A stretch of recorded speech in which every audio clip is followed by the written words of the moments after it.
हम थोड़ा-सा इतिहास की ओर जाएँ, तो 1999 से दोनों ही देशों के बीच रिश्ते कुछ ठीक नहीं चले और उसका खामियाज़ा अब हम देख रहे हैं। क्या लगता है सर आने वाले समय में क्या कुछ असर पड़ेगा? क्या हम ये कह सकते हैं कि दुनिया किसी बड़े युद्ध की तरफ धकेलने की दुनिया को ये शुरुआत है? अस्मिता जी देखिए जो मादुरो को गिरफ्तार करने की पूरी घटना है, उसको दुनिया में बहुत बुरी तरीके से देखा जा रहा है। देखा भी जाना चाहिए क्योंकि एक राष्ट्रपति को किसी देश के राष्ट्रपति को दूसरा महाशक्तिशाली देश यदि उठा लेता है, तो वो बहुत दुर्भाग्यपूर्ण होता है। लेकिन यह पूरा सत्य नहीं है, हुँ, क्योंकि यह भी सच है कि जो देश है वेनेजुएला, उसके लोकतंत्र को एक तानाशाह ने लंबे समय से कैप्चर करके रखा था। वहाँ के लोगों पर अमानवीयता बरत रहे थे। वहाँ की पुलिस अपनी गाड़ियों से लोगों को कुचल रही थी, उस देश को बर्बाद कर दिया था। एक समाजवादी होने का नारा देने के बावजूद कुछ पूंजीपतियों के आधिपत्य में वो देश था।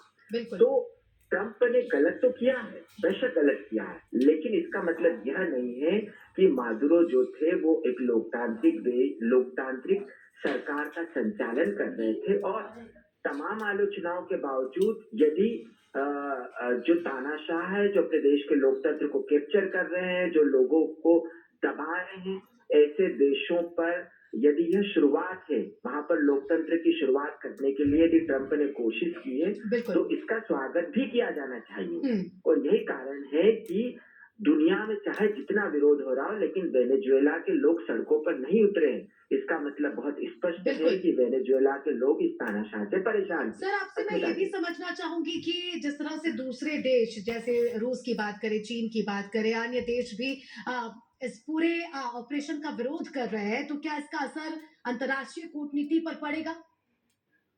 नहीं देखिए, इसका असर अंतर्राष्ट्रीय कूटनीति पर बिल्कुल भी नहीं पड़ने वाला है। इसका प्रमुख कारण क्या है कि जो पुतिन है वो तानाशाह है, जो जिनपिंग है वो जो तानाशाह है, वेनेजुएला जिनके साथ खड़ा था, जो मादुरो जिनके साथ खड़े थे, ईरान के साथ खड़े थे, वहां भी तानाशाही है।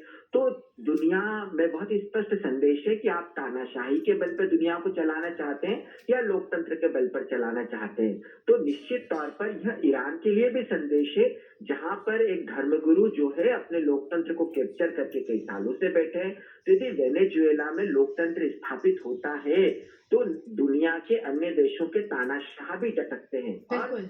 अभी जो है वो पुतिन विरोध कर सकते हैं, चीन विरोध कर सकता है, लेकिन इनमें इतना दम नहीं है कि अमेरिका का सामना कर सके, क्योंकि जब अमेरिकी सैनिकों ने मादुरो को पकड़ा, हुँ, उस समय चीनी प्रतिनिधि मंडल जो था वो वहीं था, वेनेजुएला की राजधानी में ही था।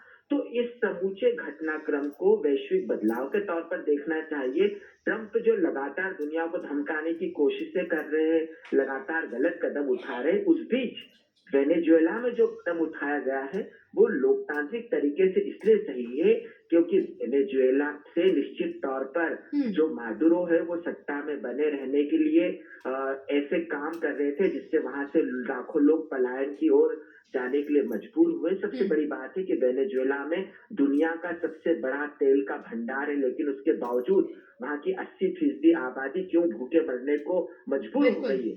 तो इसका जिम्मेदार मादुरो है और यही कारण है कि मादुरो की सत्ता का पतन अंततः हो गया है। अस्मिता बिल्कुल, जी। बिल्कुल। शुक्रिया आपका सर जो